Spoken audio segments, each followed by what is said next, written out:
Bienvenidos ustedes, la gente de Tobareña de Televisión, acá a mi establecimiento comercial. ¿Quiere que hablemos de pueblo, arte y oficio? Por supuesto, este es un trabajo que se viene realizando, que fundó mi padre Justo Rosales, con mi mamá Andrea Ovallos de Rosales. Y se fundó hace 62 años este establecimiento comercial, en plena arteria comercial de Tobar. Y mi padre se dedicó a la relojería y la joyería. Esto, pues, es la herencia generacional que hemos llevado y que la seguimos llevando por acá, por este establecimiento, por este arte, este oficio. Han pasado muchas personas.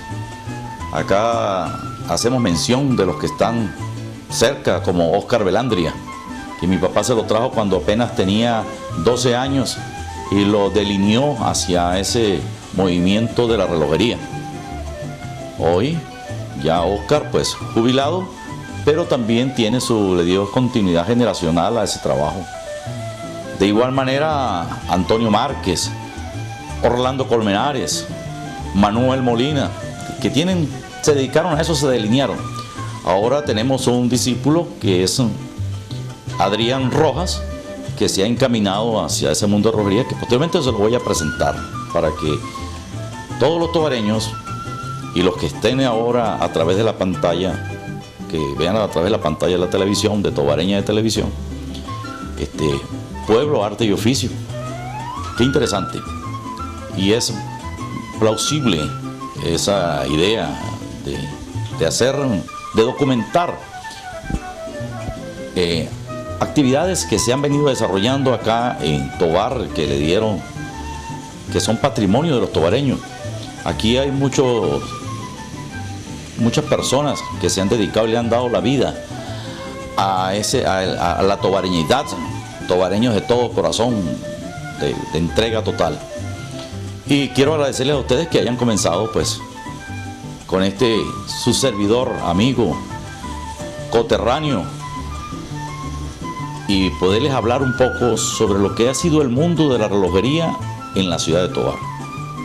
Porque por allá en el año 1954-55, yo nací en el año 1957 y, literalmente hablando, nací encima de la mesa de la relojería. Eso quiere decirle para todos ustedes que tengo 60 años dentro del mundo del reloj, dentro de este mundo de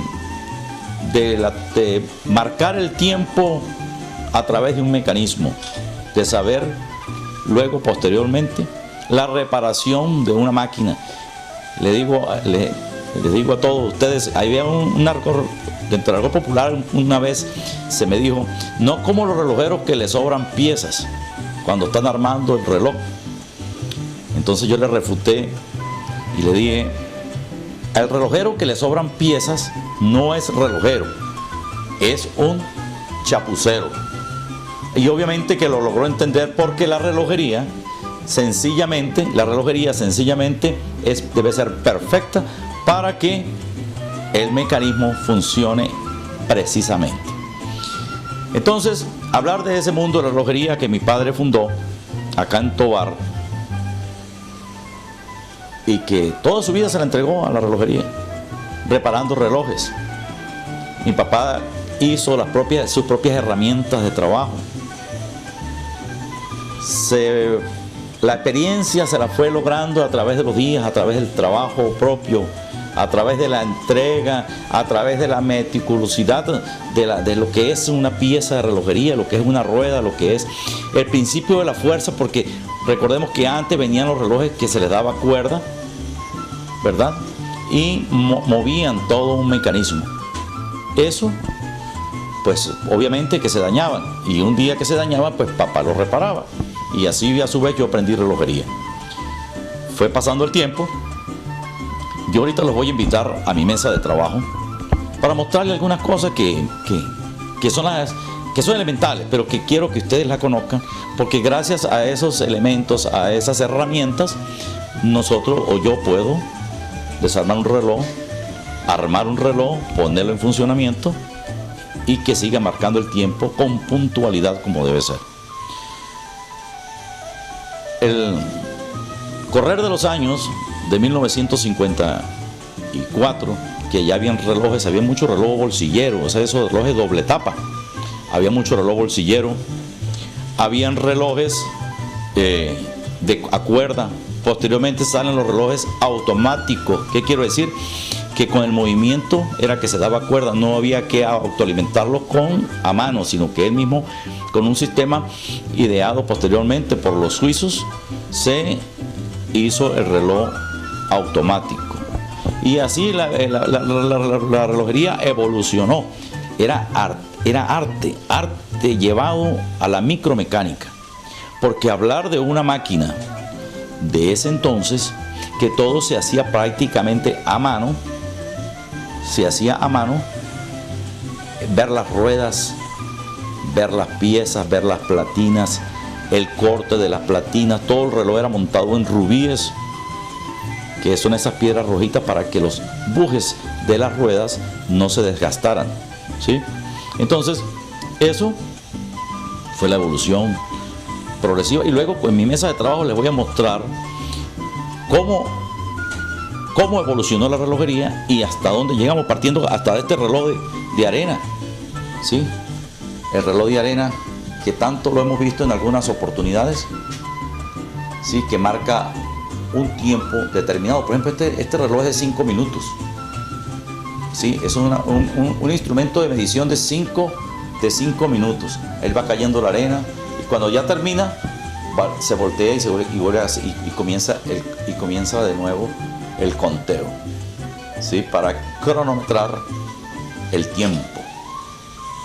Ahí vienen relojes de arena, hay relojes de sol, hay relojes de agua, que la evolución de la relojería lo fue dejando a un lado, pero quedó documentado con piezas como esta que se pueden mostrar hoy, y que a lo mejor muchos de los que están viendo en este momento la Tobareña de televisión o este canal de televisión no lo conocían, ¿sí? Instrumentos como este para medir tiempo. Bien, yo los voy a invitar a ustedes para que pasemos a mi mesa de trabajo y podamos detallar algunas cosas para luego llegar a la relojería electrónica, a la microelectrónica. Los invito, nos vamos.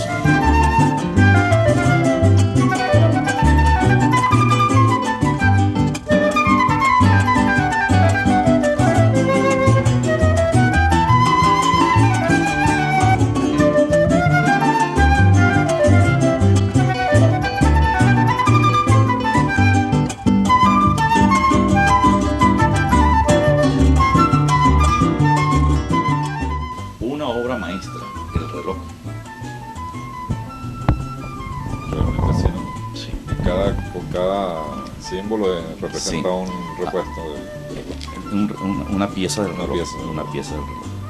Había algo acá que es bien interesante. Estos son los famosos rubíes, ¿ven? Okay. ¿Sí? Aumentado 50 veces. ¿Por qué el rubí? ¿Por qué el rubí? Porque aquí hay un buje y veamos el tamaño ampliado, lo que es un rubí de un reloj. ¿Y para qué sirve? Para que el buje no se desgaste, para que el buje no roce con el metal, entonces él no se va a desgastar. Por eso se dice que el reloj que venía montado, mientras más rubíes traía, el reloj era de mayor precisión y mayor durabilidad. Que aquí te voy a mostrar algo que es bien interesante. Esto. La fabricación de una pieza como esta, que se requiere, este es el tamaño natural, vean, pero las medidas deben ser calculadas como tal. Cada pieza tiene sin número de medidas, cada pieza, para poderle llevar a la perfección, ¿sí? Sí. Eso es exactamente lo que significa este cuadro que está allá. Este cuadro. Y con todas estas medidas, para llevarlo al tamaño natural, hay que aplicarle todas estas medidas milimétricas. ¿Sí? Es algo, para la época 1960, pues de alta ingeniería, obviamente. De alta ingeniería. Siempre ha sido alta, Bueno, ¿no? siempre ha sido alta ingeniería.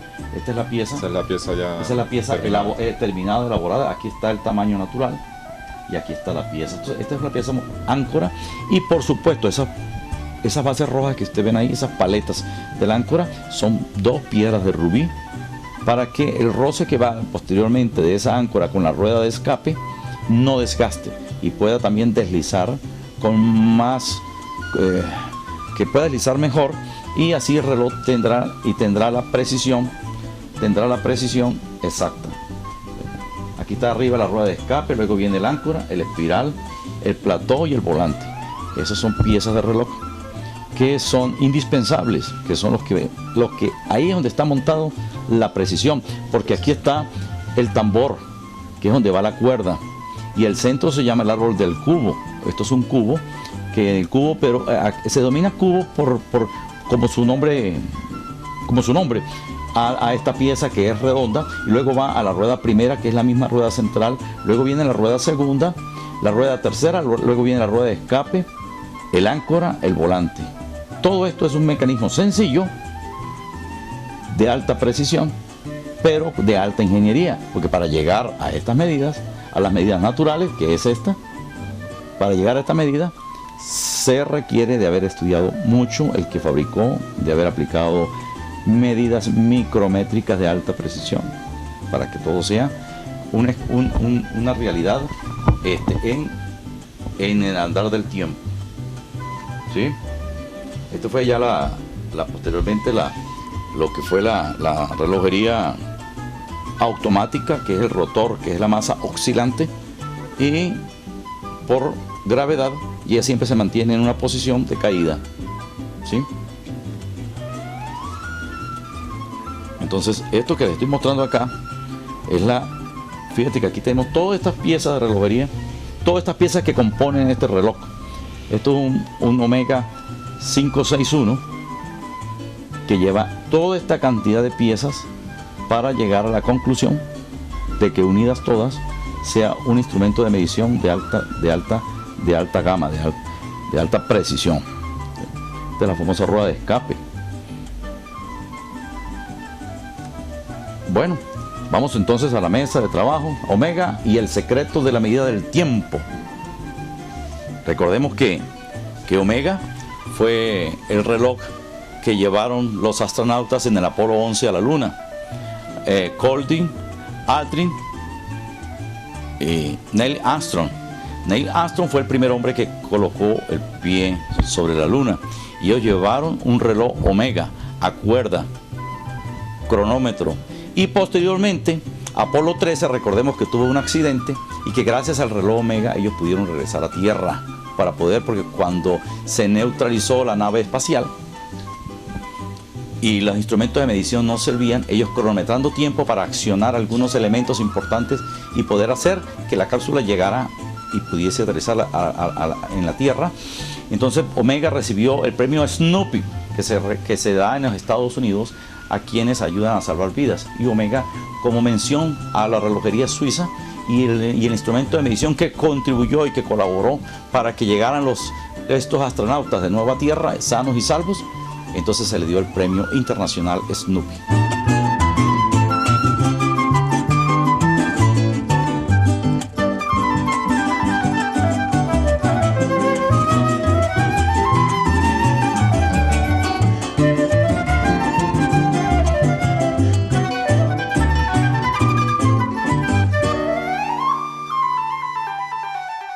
Ubicados acá ya en la mesa del trabajo, esto es una mesa que se ha diseñado pues para esta actividad de relojería. Tiene la bandeja de soporte por si acaso alguna pieza se desliza para que no caiga al piso, se cae acá. Y tengo en mano el elemento número 1 para trabajar relojería. ¿Qué es esto? Una lupa. Pero una lupa que ya la practicidad por el tiempo, por los años, nos permite hacer esto, ¿sí? Colocarlo y luego poder observar las piezas multiplicada muchas veces, ¿sí? Entonces con esta lupa, que para mí eso es un elemento que se adhiere a mi cuerpo, y cuando la uso, no me causa ninguna defecto, por decir algo, para mi punto visual, para mi vista. Obviamente que, como les dije, para poder trabajar relojería necesitamos aumentar las piezas varias veces con esta lupa. Luego, las herramientas de trabajo, ¿qué son? Los destornilladores, la pinza, el sacagujas,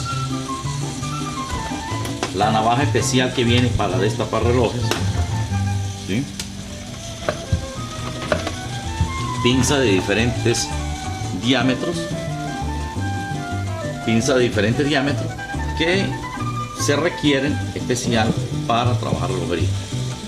Aquí ante una máquina muy pequeña de referencia ETA. Todas las máquinas tienen marcada la empresa que la fabrica y un número para la consecución después, y para identificar la máquina y para conseguir repuestos. Por supuesto, cada pieza tiene un nombre diferente. El reloj desarmado como tal tienen nombre, cada pieza tiene nombre diferente que se unifica en todos los relojes, pero tamaños diferentes, diseños diferentes, que en concordancia con la referencia del reloj y con el tamaño del reloj. Por ejemplo, si yo voy a pedir un volante para este reloj, tengo que decir que quiero un volante para la referencia ETA 2412, ¿sí? Y eso ya en el mundo se conoce ETA 2412 como esta máquina. Por supuesto, todas las máquinas tienen referencias diferentes. En la invasión que tuvimos por parte de los japoneses en el año 1980 hizo que cambiaran muchas cosas en la relojería. Recordemos que los padres de la relojería y en la precisión son los suizos, ¿sí? Por eso no hay nada más preciso que un reloj suizo. Así es, porque los suizos se especializaron. A pesar que ya los árabes, los chinos tenían relojes o instrumentos de medición, que eran el reloj de arena, el reloj de agua y el reloj de sol. Entonces los suizos hicieron los mecanismos micromecánicos de alta gama, perfeccionándolos cada vez más, y empresas se dedicaron a eso. Está la empresa AS, la empresa ETA, la empresa de la Rolex, de la Baume & Mercier, de la Vacheron Constantin, empresas de relojería de familia que se dedicaron a perfeccionar las maquinarias. Cuando en el año 1900, por allá llegando a los 1980, que empezaron los japoneses a invadir el mercado relojero con los relojes digitales, desplazaron a los suizos porque la gente quería instrumentos de mayor precisión, y los suizos, a pesar de ser instrumentos de alta gama, llegaban con un rango de error de 1 minuto cada 6 meses, y los japoneses inventaron el reloj digital que tenía un margen de error de 0.001 al mes. Eso significa que eran de extrema precisión. Entonces la relojería suiza tuvo que reestructurar su línea de trabajo y se fusionaron. ¿Cómo se fusionaron? Las empresas, grandes familias relojeras de Suiza, se fusionó en una empresa que se llama la SMHI, Social Machine Horlogerie International, o sea, la Sociedad Internacional de Relojería, dicha en español. Y empezaron a hacer máquinas. Por eso es que tú ves una referencia como Omega, una marca como Omega, Tissot, Cartier, Longines, todos tienen la misma máquina, solo que cambia es la marca, pero la misma máquina. Exceptuando, por ejemplo, la Rolex se quedó con sus propias máquinas, ¿sí? La Rolex, la Baume & Mercier, Vacheron Constantin, entre otras, L'Heure Couture, esos se quedaron con sus propias fábricas y siguen fabricando relojes de alto nivel. Recordemos que hay relojes muy costosos en el mundo, dependiendo de su precisión, de su fabricación, del arte aplicado a la máquina y de la pieza terminada como tal, ¿sí? Entonces, hablándoles de esta máquina que está montada en rubíes, en micro rubíes. Estos son relojes muy precisos. Este es el volante montado con un rubí que se llama Linka Block. Y luego cada rueda, aquí tenemos la rueda de segundos, la rueda de escape, la rueda primera y la rueda tercera montadas acá en una máquina hermosísima de fabricación por la ETA. Este reloj data más o menos del año 1960 y 65 aproximadamente. ¿Sí? Esta fabricación. Bueno, la relojería fue evolucionando desde que partimos de, por ejemplo, esta pieza, que es una pieza muy especial, ¿sí? De la Kingley. Y el reloj es pintado a mano. Claro, ya el tiempo lo ha deteriorado con los años. Este reloj es a cuerda. Cada 24 horas había que darle cuerda. La cuerda para la campana y la cuerda para las agujas. Tenía 2 cuerdas. El botón central que es para mover las horas. Este es un reloj muy hermoso que el tiempo lo ha deteriorado, obviamente. Luego la relojería evolucionó, pasó de mecánica, pasó a fusionarse la mecánica con la electrónica. Esto los suizos lo entendieron muy bien y empezaron a fabricar relojes mitad mecánico, la otra mitad electrónico, que ya no se trabajaba a cuerda. Para darle mayor precisión al reloj se fue haciendo electrónico, con un rotor, con un sistema electrónico que da pulsaciones eléctricas y genera un campo magnético en un motorcito que va metido dentro del reloj, que se llama el rotor, y este es el que genera e impulsa a las ruedas para que funcionen. ¿Sí? Hay relojes, por ejemplo, como este. Este relojito es muy curioso porque está entre los primeros relojes que vinieron eléctricos. ¿Sí? Muy sencillo, completamente sencillo. Por pulsos eléctricos que entran acá está esta bobina, y esta bobina genera una inductancia o un campo magnético que se dice inductancia, y a su vez esa inductancia se transporta a este motorcito, que es el que va moviendo las ruedas, y no lleva sino solo una rueda central, que a su vez con un mecanismo de conversión para hacer la aguja horaria y los minutos son estos, y a su vez con un piñón que se llama la rueda de transmisión de minutería, transmite esa información a una rueda más grande, que es la rueda horaria. ¿Sí? Esto es un relojito muy curioso porque es un reloj de los primeros que vinieron eléctricos. Yo les voy a mostrar luego, cuando vayamos a cerrar el programa, una cantidad de relojes y se los voy a explicar paso por paso de esa evolución de la relojería. Bien, entonces les decía que este aparato que está acá, que se llama un extractor de agujas, este aparatico tiene 50 años.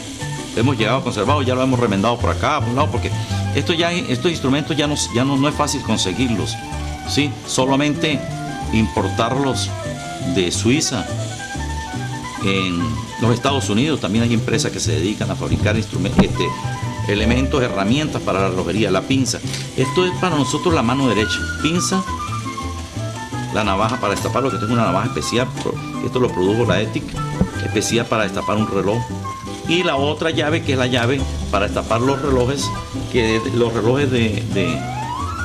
rosca, de tapa de rosca. Yo les voy a mostrar ahorita, si me dan la oportunidad, para que esta pieza, esta maquinita, esto es un elemento, una herramienta que abre y cierra para agarrar la tapa del reloj y poderlo destapar.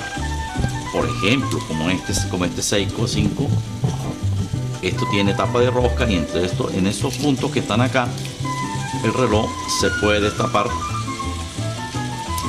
y poderlo observar la máquina. Esto pues lo normal es que yo debería quitar el pulso para destaparlo, pero lo voy a destapar aquí así rápidamente para que podamos ver una máquina,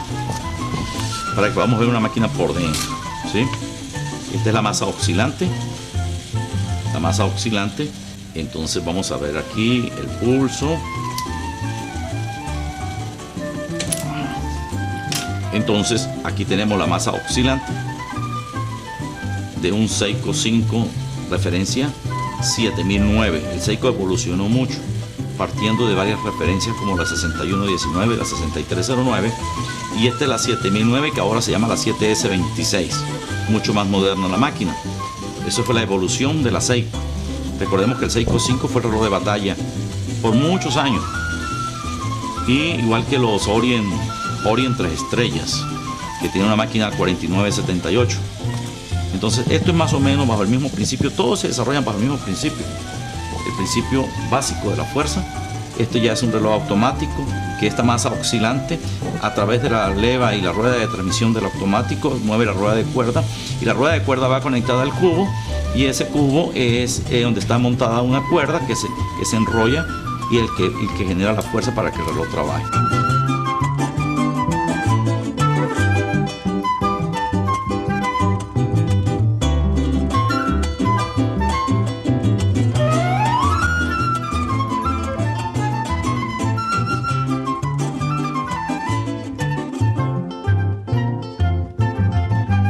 Este es un reloj coreano, chino, lo que nosotros denominamos un reloj de pared, el reloj de pared, que lo reconstruimos.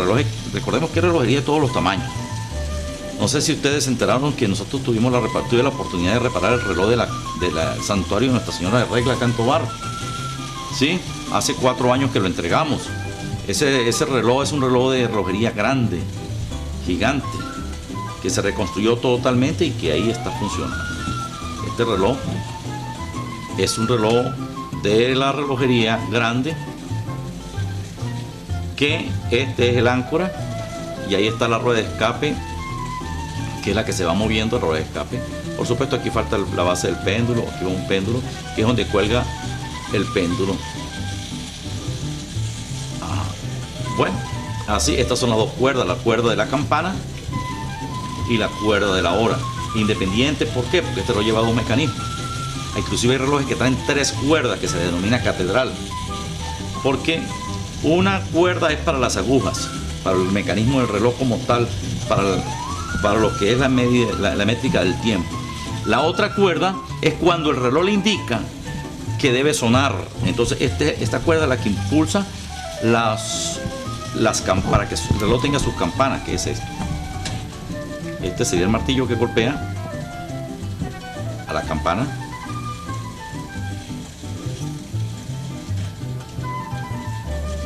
Eso está impulsada por esta cuerda, con todo este mecanismo.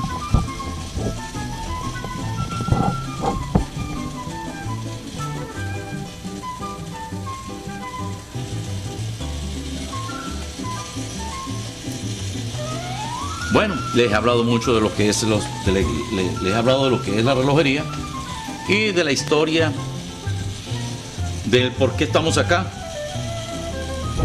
La relojería dejó de ser ya parte de micromecánica para ser electrónica. Recordemos que ya la relojería actual, fusionada la parte mecánica con la electrónica, lleva una pila. Hay que montar baterías a los relojes ahora. Ya estos son baterías que se han venido montando. Sí, ya las baterías son de diferentes tamaños, casi siempre con el mismo voltaje, entre 1.5 voltios y 3 voltios. Estas son para otro tipo de relojes digitales, que hay de diferentes tamaños, de diferentes alturas y de diferentes tamaños. Igual que para los relojes que actualmente están en el mercado, el 90% de relojes en el mercado llevan baterías, y no siempre los relojes llevan el mismo tipo de batería, y ahí es donde vienen también los costos de la batería. Hoy, desde un costo de 2.000 bolívares hasta costos elevadísimos de trabajo. Por ejemplo, yo uso un relojito, que este reloj dio pie, quiero que lo observen bien, porque esto es un reloj bastante curioso, y fue el comienzo de la relojería japonesa para el mundo. Hoy en día nos asombramos cuando vemos un teléfono táctil, ¿verdad? Que al tocarlo podemos moverlo. Pues este reloj 1980 ya es táctil, que al tocarlo podemos ver la hora, y si lo vamos a tocar podemos ver la fecha. solamente al tocarlo, táctil. Por curiosidad es esto, fabricado por la Orient. Orient, casa japonesa, totalmente japonés, totalmente montado en acero, el cual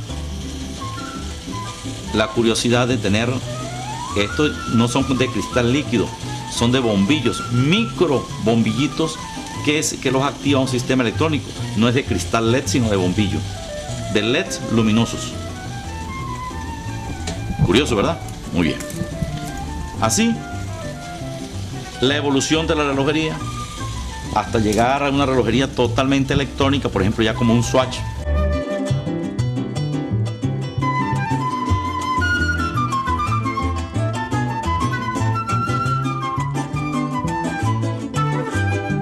Bueno, amigos que están en sintonía de Tobareña de Televisión, pues tal como les indiqué anteriormente, quería mostrar algunas piezas de relojería.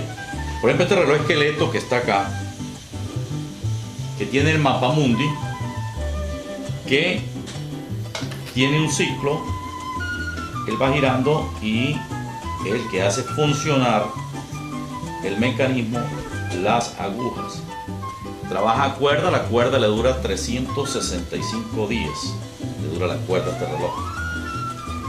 En la generación de relojes de esqueleto tenemos esta pieza, que es una pieza muy bonita, muy importante. Luego viene la generación de relojería eléctrica, que es como esta pieza. Esta pieza trabaja a batería, tiene una bobina que genera un campo de inductancia, y suelta este péndulo, que es esta es la oscilación de ese reloj, y lleva un sistema de rueda de escape que a su vez mueve todo el sistema de las agujas. Esta generación de relojes, la básica de relojería eléctrica, no es electrónica, porque solamente un paso de corriente a través de una bobina, y esa bobina genera el campo magnético que va moviendo este péndulo, que es magnético también. Y así fue evolucionando la relojería. De relojes de pared, como le dije, el reloj, por ejemplo, de la iglesia de Nuestra Señora de Regla, del santuario Nuestra Señora de Regla, Cantobar, que lo reparamos, un reloj hermosísimo, compuesto, o tiene 3 cuerpos, ese reloj.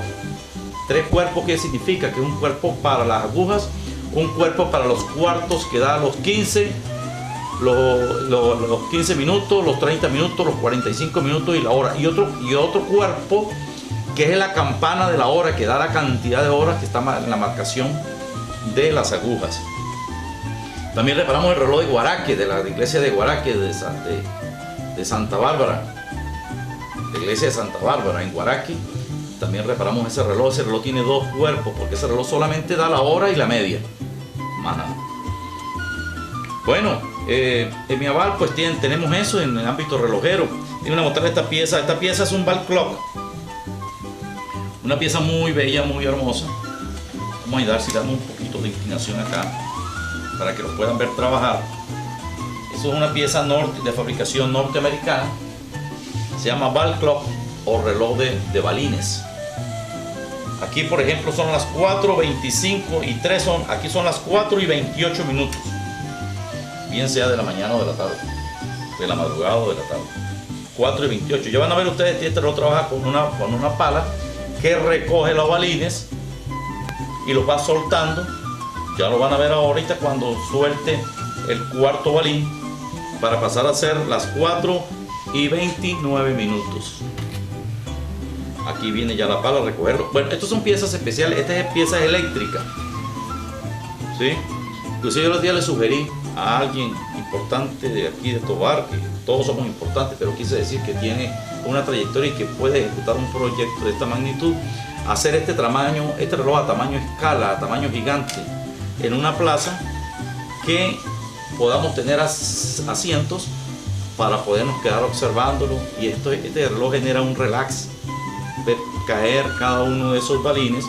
Ya va a tocar para pasar a ser las 4:30 minutos. Ya tenemos las 4:29. Esperemos un minuto mientras estamos conversando y poderles decir a todos ustedes que en el mundo de la relojería, los relojes de pulsera, los relojes de pie, los relojes de pared, los relojes de catedrales, de iglesias, los relojes de montar en torres. Por cierto que aquí en América hay una empresa muy importante que está montada en México y que tiene más de 100 años montada fabricando relojes de torre, que es Relojes Olvera, que está en México. ¿Sí?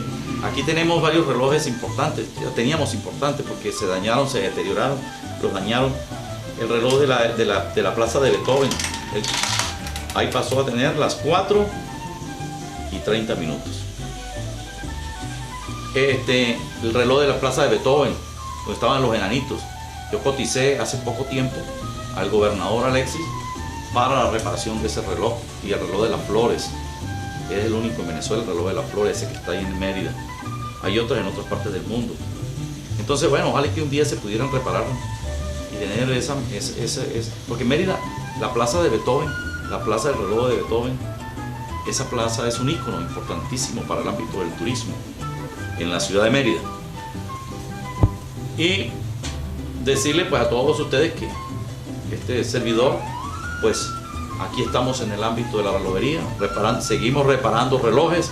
Ahora tengo este muchacho que está acá, Adrián Rojas, que está llevando esa línea de trabajo de relojería. Ya se dedicó a ser relojero y que Dios le va a dar mucha vida para que camine por ese camino tan bonito como es el camino de reparar los instrumentos de medición, como es el reloj.